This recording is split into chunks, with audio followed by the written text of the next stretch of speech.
Hey, everybody, I hope y'all having a good day.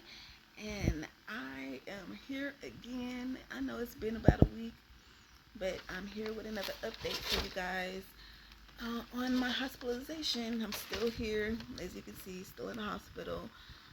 But the last week has been a pretty good week.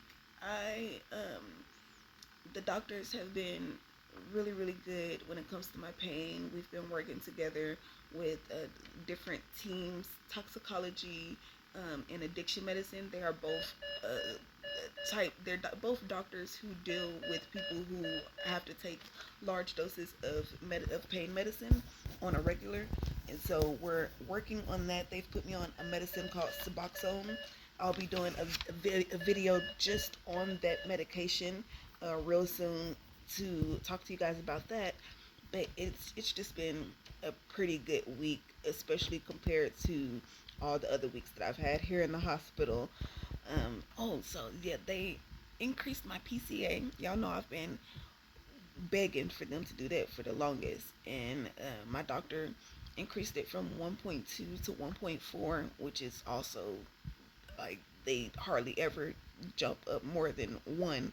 And then some doctors, they try and keep the lockout amount the same, or they'll change the times that you can get it, like from every 15 minutes to every 20 minutes. And so basically the math is still the same. You'd still be getting like the same amount, but she didn't do that. She upped the dosage, and then she upped my limit so that I could actually get more than what I was getting before. And I absolutely, I love that, because that's never happened before.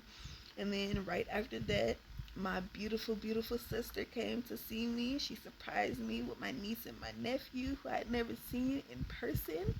I'm a little paste a little clip of them right here. My little babies. It was so exciting to see them, and that was just another a cherry on top of the situation. And excuse me, my little baby boy, Kymir,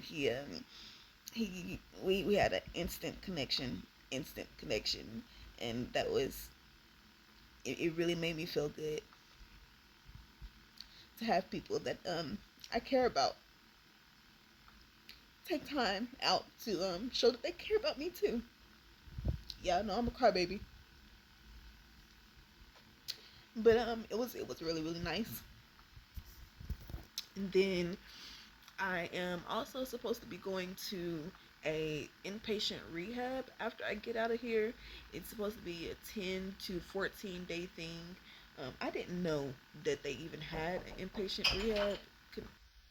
Then I've been working with PT and OT. Of course, they're the ones who gave me the information on the rehabilitation place, which is right around the corner. I wish I had known about that 2 years ago when I started losing my mobility, but everything happens for a reason. So I'll be hopefully getting into that really soon. And then I had one uh, incident with one of the PT guys the other day, where I had asked if I could record him, and he was like, "No, I'm not comfortable with it." And I was just trying to find a way that I could record and like not get him in it where he would still be comfortable, and I could document, what I like to document for you guys. And he was just not having it, and like for some reason he had an attitude, and like he was pushing the chair closer to the bed so I could transfer into the chair, and wasn't paying any attention. Just like if I wouldn't have moved myself out the way, he would have knocked into me multiple times. And so that day didn't end very well on that session. And then later on, I ended up getting a visit from one of the managers, who was like, "Oh, I got an anonymous tip that you have been recording our staff without their permission, and posting it online without their permission." And I was like, "No, I haven't done anything like that." And they were like, "Well, we just had to make sure, and if you have, just take those things down, please." Da da da da.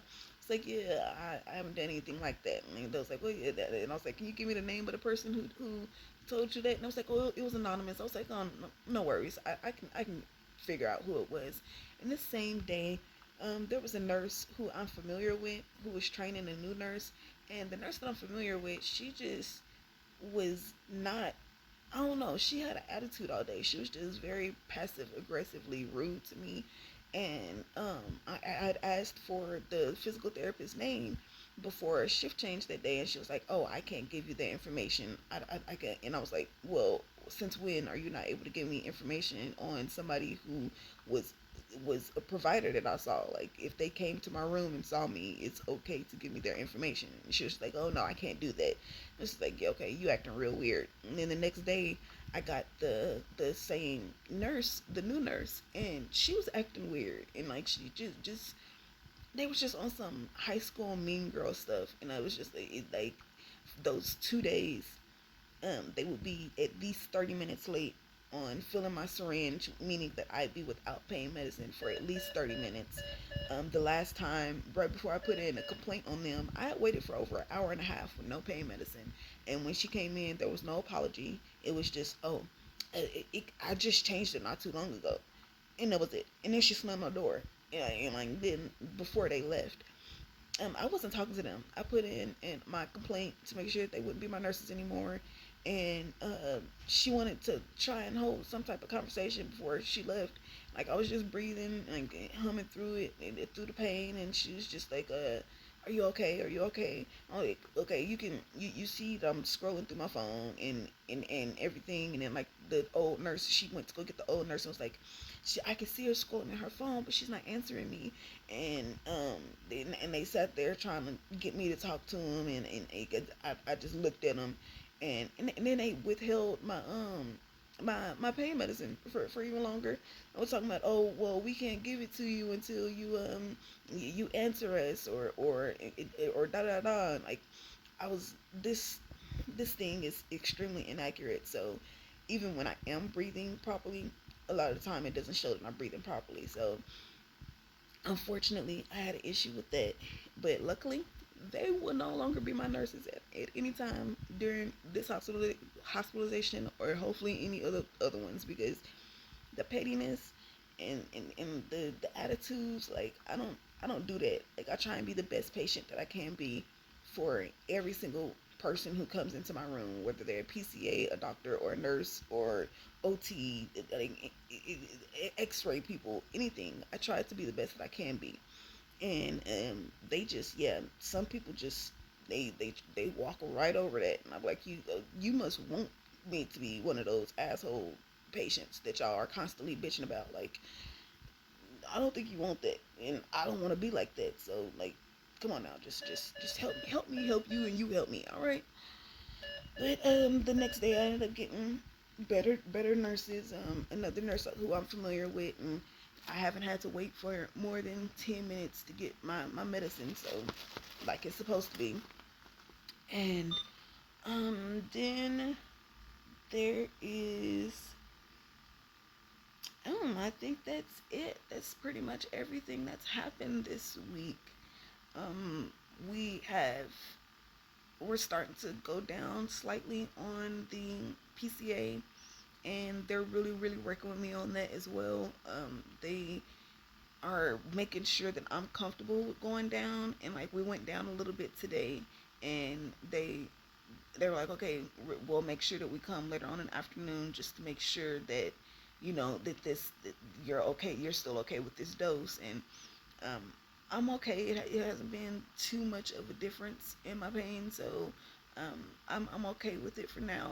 And they were willing to up it back to what it was if need be. And there's a lot of doctors who say that they're willing to, but they don't actually do it. And I've had many doctors who say, "Oh, I'll be back later on in the afternoon to make sure you're doing okay," and they don't actually do it. So she did come, and we had a nice little conversation, and it's been a huge difference in the way that I've been treated, this hospitalization. And I think one of the biggest things is my PCP being an active part, a active and physical part um, of my treatment. Like, yes, she used to be like on the phone, available when we needed her, but it was always like a he said she said thing. Like they would get information from her, and then I get information from her, and somehow it never matched up. So she actually made time to come to my room and visit with me while the other doctors are visiting with me as well, and that made a huge difference. So that is about it, you guys.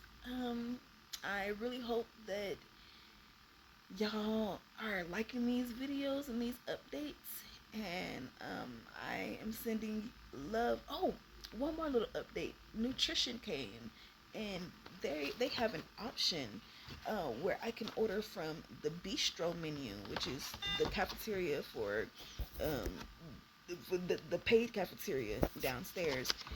And I have the option of getting stuff from them. And today they have some really nice stuff on their menu.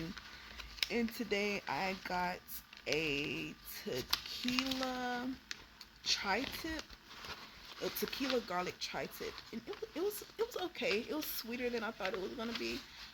And tomorrow they have a lobster and crab bisque that I will am excited to try. And yeah, so end this on a wonderful note, on a happy note, which is rare when it comes to my hospital videos. So I really, really, really appreciate you guys caring enough to even watch this video, and hopefully you'll like, subscribe, and pay no attention to my hair, please. But if you know me on Instagram, then you know this is my hospital hair. It is what it is. But hopefully you like, subscribe, comments, share, and even if you don't do any of that, I'm still sending love, light, happiness, and positive energy to you guys. Have a great night.